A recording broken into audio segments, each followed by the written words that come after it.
This segment seems like it's all about the bench press lockout, but it's so much more. Good morning. Happy Tuesday. I have Neuro Coffee in hand, and it is perfect. Okay, a little something different for today. I wanted to post up another segment from last week's Coffee and Coaches call. It was such a good call. We went 90 minutes, and you've only seen like a small segment of this.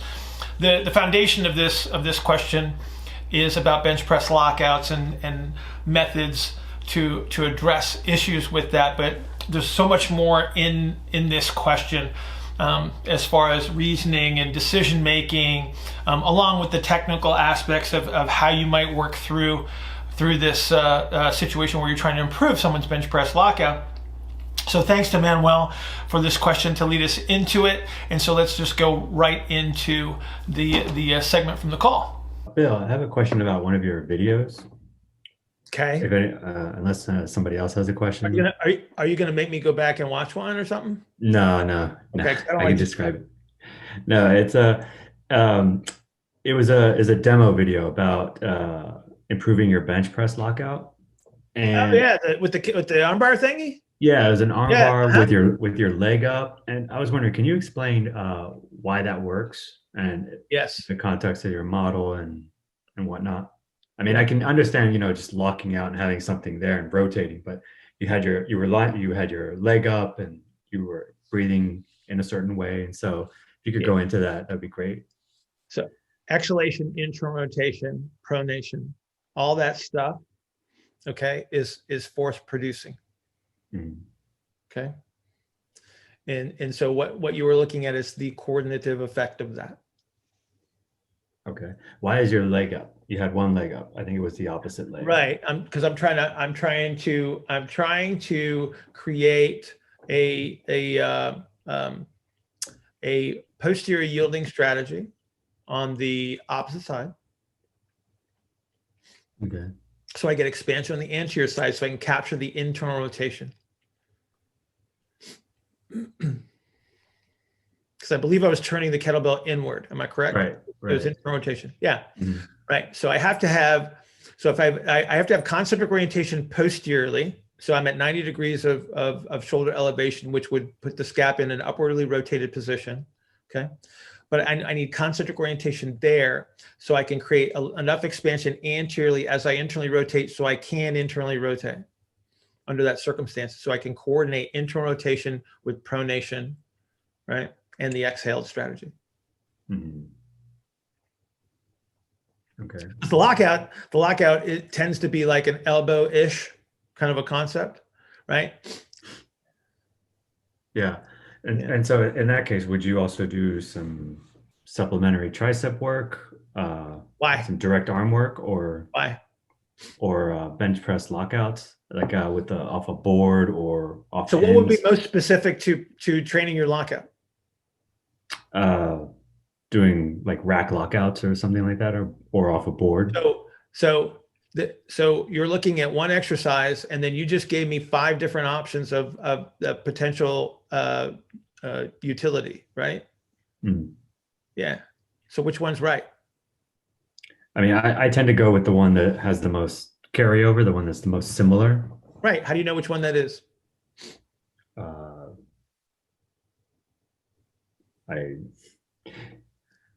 It's okay. You're on the right track. Say it. I know what you're going to say. I mean, because it looks like the movement. It's you just do it because it looks like the right thing to do. Mm. That's a good answer. That's legal. Mm. Right? It stands to reason if I'm having a bench press lockout problem, I should probably work on the lockout.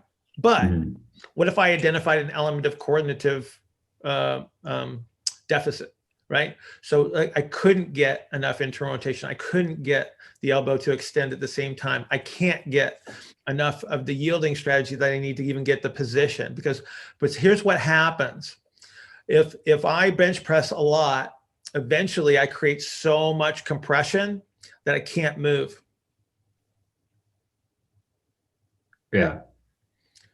So people top out in force production because they create so much pressure. They can't get any stronger because they have no yielding strategies to allow the motion to occur. So it stops the lockout from actually occurring. Very counterintuitive. Like literally, if I compress my sternum hard enough. So think about it. Okay, if you're bench pressing and you're a bodybuilder, why are you bench pressing? Simple answer.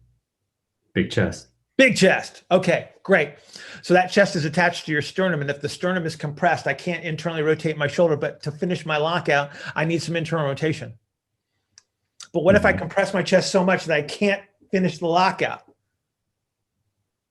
I need another strategy that's going to help me coordinate, right, the rotation so I can get the elbow to fully extend.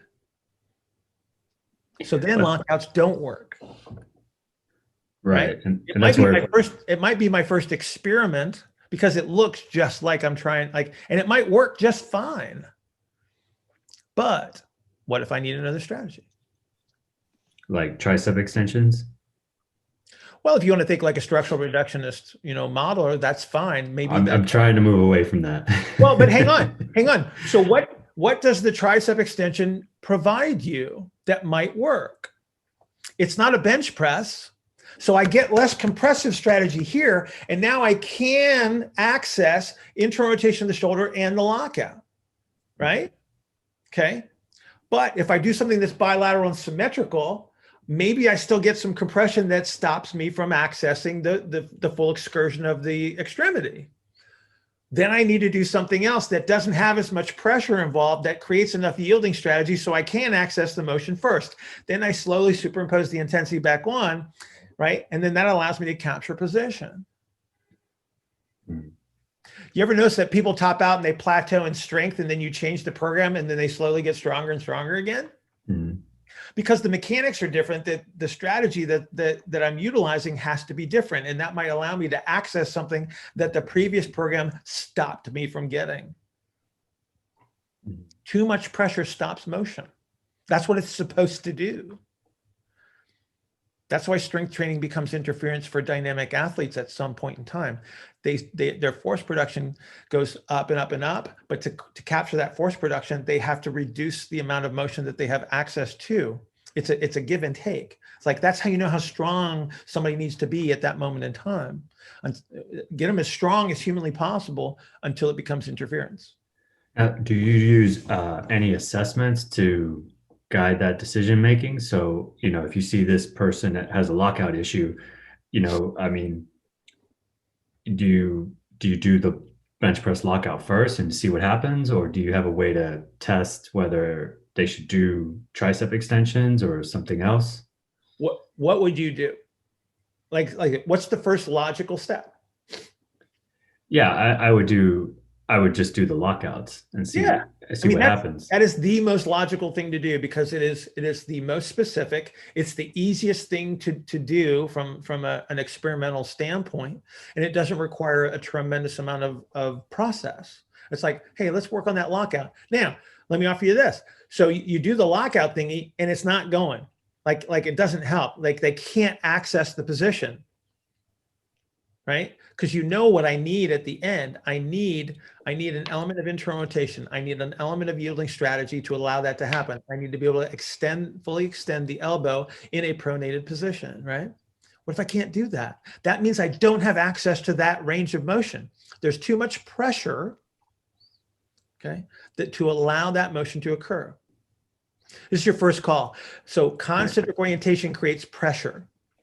Okay. Pressure in certain places limits motion, because that's what it's supposed to do. Right. So once again, it's like, okay, so I might have too much load in a certain place that does not allow the motion to occur. If I can't capture the rotation in the shoulder, I need to find an activity that's going to allow that to happen so I can get the lockout. And then you work backwards towards the primary movement. So if somebody walks into your gym and has this issue, would you look at their ISA? Would you measure that first and then go from there? Or would you still go with the lockouts? Well, do you understand what I understand? What do you mean? No, you're older than me. You know what I know. I'm just asking. Maybe you. No, I don't. I don't know what you Okay. know. Right. So we can't really talk about my process too much now, can we? How Uh, valuable? Hang on. How valuable to you is the information you just asked me about? So how valuable to you is an ISA? um, I mean, it's just the whole concept of ISA and breathing. I think it's been really interesting, and I'm exploring it more so that to see if I can expand my toolbox and also Okay. how I go about addressing things that I see in the weightlifting hall. Gotcha. So if we're talking about a bench press lockout, okay, high force, high force. What would be your expectation that would be a favorable representation of an ISA for somebody that has to produce high force, strong exhalation, right? Concentric orientation, internal rotation. What would be your expectation that I should see in an optimal situation for that level of performance? Do you know? It should be a wide ISA. Damn straight. Okay. Think you can spot that one from across the room? I think so. I would expect somebody that's really broad and Yeah, exactly. Okay. So do I have that? Good. Step one, I know I've got somebody that's got a potential for high force production or a good exhalation strategy at least, right? Now, I put him under the bar. We're doing lockouts and he can't get his elbows to lock out. Okay. He can't do it. He can't do it. All right. What does that tell you in regards to the position that is required to access the lockout? Knowing now that you need internal rotation, pronation to access that. If he can't lock his elbows out, what's the limiting factor? I mean, again, I would just think it would be the triceps, but like you said, Position. internal rotation. I'm not talking. So say again. Say the last part. It could be internal rotation. He doesn't have enough internal rotation. So it's not really a triceps weakness now, is it? So if I train the bejesus out of triceps, maybe I accidentally get the internal rotation, right? But if I chase a muscle problem for a positional issue, right, I might be barking up the wrong tree. I might use the wrong strategy. Under certain circumstances, I might accidentally do the right thing by chasing a muscle. But if I look at this conceptually and I say, okay, what elements are required for me to access that elbow extension? Shoulder internal rotation and pronation. If I see somebody that can't lock out, that means they're like literally, they're either producing too much pressure, too much force that I can't extend the elbow and finish, right? So I got to figure out a way for me to access the position. And so now I have this reductionist strategy where I go, the most specific thing didn't work. What's the next thing that I would do? So if you say chase triceps, and let's just say that you do an inverted easy bar tricep extension, right? And they get extension in that position. You just did the right thing. You see it? You gave them an activity that allowed them to capture the position that you're trying to get in the press at the elbow. So under those circumstances, they were able to access enough internal rotation to produce the desired outcome. So then you train that. And then you go back to the bench press and you go, did it work? Because you just changed the context. So I don't know if I got a transferable activity. I just know that the activity that I chose before allowed the outcome that I wanted in the bench press, right? And so then you go back to the bench press. You say, did they lock it out better? If they did, you go, I'm the smartest guy in the world. It was triceps the whole time. It wasn't triceps. It was the internal rotation. Well, I hope that was useful for you. If you have any questions, please go to askbillhartman@gmail.com, askbillhartman@gmail.com, and I will see you guys tomorrow.